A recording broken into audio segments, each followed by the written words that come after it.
السلام علیکم دوستو، جب بھی حضرت سلیمان علیہ السلام کی بادشاہت کا ذکر آتا ہے تو ہمارے دماغ میں ہوا میں اڑتا ہوا ایک تخت، بڑے بڑے جنات اور عالیشان محل گھومنے لگتے ہیں۔ لیکن کیا آپ کو معلوم ہے کہ اتہاس کی سب سے بڑی سلطنت کے پیچھے کچھ گہرے راز بھی تھے جو عام طور پر آپ کو یوٹیوب ویڈیو میں سننے کو نہیں ملتے؟ مثلاً کیا سچ میں حضرت سلیمان کے پاس کوئی جادوئی انگوٹھی تھی جس سے وہ جناتوں کو قابو کرتے تھے؟ پرندوں کی وہ خفیہ ایجنسی سے کام کرتی تھی جو پل بھر میں دوسرے دیشوں کی خبریں لے آتی تھی؟ اور ان کی موت کے بعد ان کی اس انگوٹھی اور تخت کا کیا ہوا؟ آج کی اس اسپیشل لمبی ویڈیو میں ہم حضرت سلیمان کی جادوئی دنیا کی ان پرتوں کو کھولیں گے جنہیں اتہاس کے پنوں میں کہیں چھپا دیا گیا ہے۔ اگر آپ بھی اس مہان سلطنت کے انسنے رہسیہ کو جاننا چاہتے ہیں تو اس ویڈیو کو ایک ایک سیکنڈ کو دھیان سے دیکھیے گا۔ دوستو، آپ نے بہت سی کہانیوں اور فلموں میں سنا ہوگا کہ حضرت سلیمان کے پاس ایک جادوئی انگوٹھی تھی جسے خاتم سلیمان یعنی سیل آف سلیمان کہا جاتا ہے۔ عام طور پر لوگ کہتے ہیں کہ اس انگوٹھی کے کھو جانے سے ان کی بادشاہت چھن گئی تھی، لیکن چلیے آج آپ کو اس کا اصلی اور صحیح سچ بتاتے ہیں جو اسلامی اتہاس کی پرمانک کتابوں میں ملتا ہے۔ اصل میں وہ کوئی جادو کی انگوٹھی نہیں تھی بلکہ اللہ کی طرف سے دی گئی ایک شاہی مہر تھی۔ اس مہر پر اللہ کا پاک نام اسم اعظم لکھا ہوا تھا۔ وہ انگوٹھی ان کی حکومت کی طاقت نہیں بلکہ ان کے اللہ پر اٹوٹ بھروسے کی نشانی تھی۔ جب وہ کوئی حکم جاری کرتے اور اس پر وہ مہر لگتی تو اللہ کے حکم سے ہوائیں، جنات اور جانور سب اس پر حکم کے آگے سر جھکا دیتے تھے۔ کچھ اتہاسکار لکھتے ہیں کہ ایک بار آزمائش کے طور پر کچھ دنوں کے لیے ان کی حکومت میں تھوڑی تبدیلی آئی تھی، لیکن اللہ نے انہیں آزمانے کے بعد اور بڑی بادشاہت عطا کی۔ اس انگوٹھی اس بات کی مثال تھی کہ طاقت کسی دھاتو میں نہیں بلکہ اللہ کے نام میں ہوتی ہے۔ یوٹیوب پر سب لوگ بتاتے ہیں کہ ہدہد پرندے نے مالکہ سبا کی خبر دی تھی، لیکن کوئی یہ نہیں بتاتا کہ حضرت سلیمان کا جو برڈ نیٹ ورک کتنا ایڈوانس تھا۔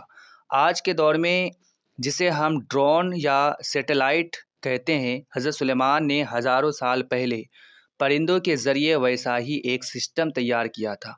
ان کی فوج میں ہر پرندے کا ایک الگ کام تھا، تو ہدہد اس کا کام صرف جاسوسی کرنا نہیں تھا۔ اللہ نے ہدہد کو یہ خوبی دی تھی کہ وہ آسمان سے اڑتے ہوئے بھی زمین کے اندر چھپے ہوئے پانی کے سروتوں کو دیکھ سکتا تھا۔ جب حضرت سلیمان کا لشکر ریگستان سے گزرتا تو ہدہد ہی بتاتا تھا کہ زمین میں کتنی گہرائی پر پانی موجود ہے، اور پھر جنات وہاں کنواں کھودتے تھے۔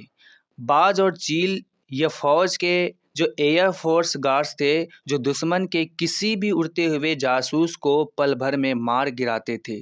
کبوتر یہ پلک جھپکتے ہی سلطنت کے ایک کونے سے دوسرے کونے تک پیغام یعنی میسج پہنچاتے تھے۔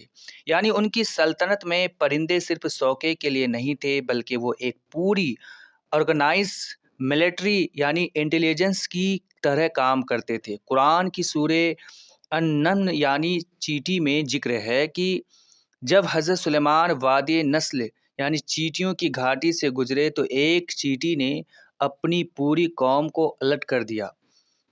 یہاں ایک بہت ہی انوکھی بات ہے جو عموماً لوگ مس کر جاتے ہیں۔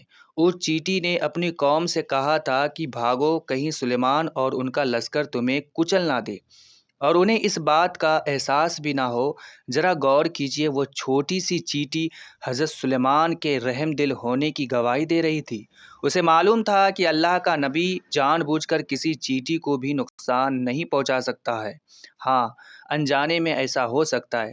آج کی ماڈرن سائنس کہتی ہے کہ چیٹیاں آپس میں الٹراسونک یعنی ساؤنڈ اور فیرومونس کے ذریعے بہت ایڈوانس باتیں کرتی ہے۔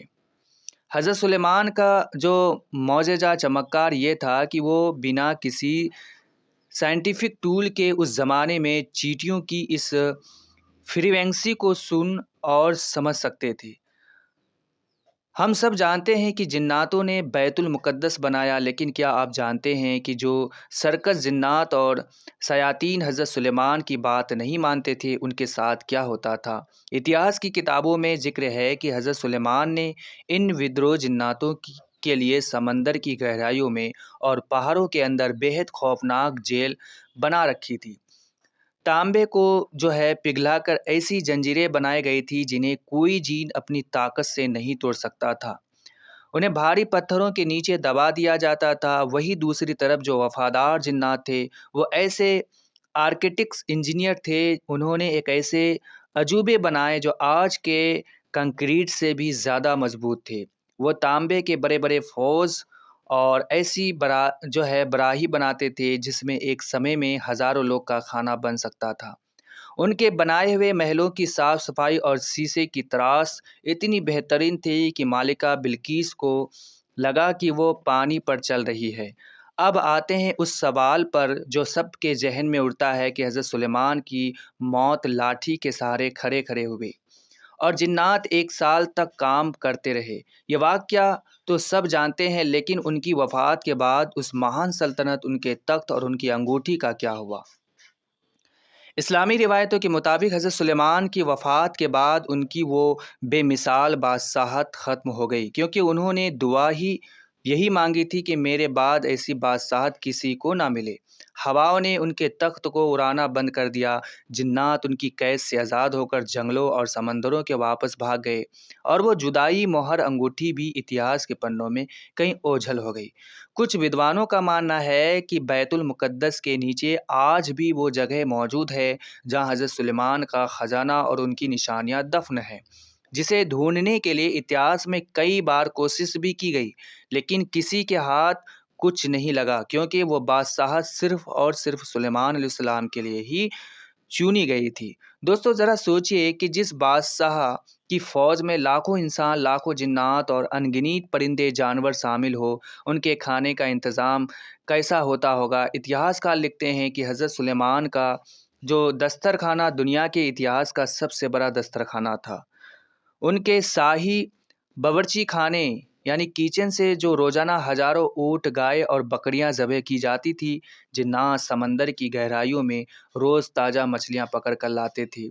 اس دسترخوانہ کی لمبائی کئی میل تک ہوتی تھی۔ ایک طرف انسان بیٹھتے تھے، دوسری طرف جنات، اور آسمان میں پرندے اپنے پروں یعنی ونگز سے سایہ کیے رہتے تھے تاکہ کسی کو دھوپ نہ لگے۔ لیکن یہاں سب سے حیران کرنے والی بات یہ ہے کہ پوری دنیا کو کھانا کھلانے والا یہ مہان بادشاہ خود کیا کھاتا تھا؟ تو حضرت سلیمان اتنا سب ہونے کے بعد بھی بہت سادہ زندگی جیتے تھے۔ وہ شاہی دسترخوانہ میں کچھ نہیں کھاتے تھے، بلکہ خود اپنے ہاتھ سے کھجور کی پتیاں بن کر ٹوکریاں بناتے تھے اور انہیں بازار میں بیچتے تھے، اور اس سے جو معمولی پیسے ملتے اس سے جو کی سوکھی روٹی خرید کر کھاتے تھے۔ حکومت پوری دنیا پر تھی، لیکن دل میں صرف اللہ کا خوف اور سادگی تھی۔ اسی دسترخوان سے جڑا ایک ایسا واقعہ ہے جو یوٹیوب پر آپ کو کہیں نہیں ملے گا۔ ایک بار حضرت سلیمان کے دل میں خیال آیا کہ کیوں نہ میں اللہ کی بنائی ہوئی تمام مخلوق یعنی جیووں کو ایک دین کی دعوت دوں۔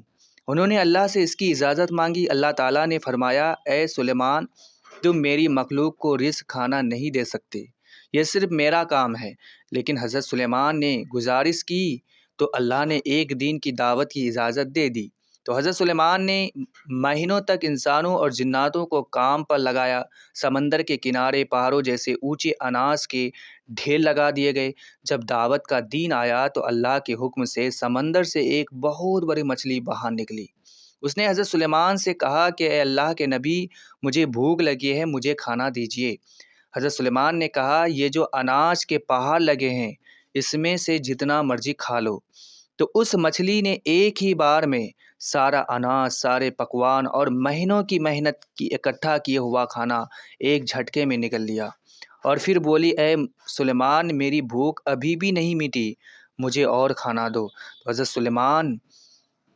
سلیمان دنگ رہ گئے، حیران رہ گئے۔ انہوں نے پوچھا، کیا تم روز اتنا ہی کھاتی ہو؟ مچھلی نے جواب دیا، نہیں، اللہ تعالیٰ تو مجھے روز اس سے 3 گنا زیادہ کھانا کھلاتا ہے، آج تو میں بھوکی رہ گئی۔ حضرت سلیمان ترنت سجدے میں گر گئے اور رونے لگے۔ انہیں سمجھ آ گیا کہ پوری کائنات کو پالنے والی ذات صرف اور صرف اللہ کی ہے۔ حضرت سلیمان صرف انسانوں کی جج یعنی قاضی نہیں تھے، بلکہ وہ جانوروں کی عدالت بھی لگاتے تھے۔ ان کی سلطنت میں ایک ایسا عجوبہ قانون تھا جو آج کے زمانے میں بھی ممکن نہیں ہے۔ ان کی حکومت میں شیر اور بکری ایک ہی گھاٹ پر پانی پیتے تھے۔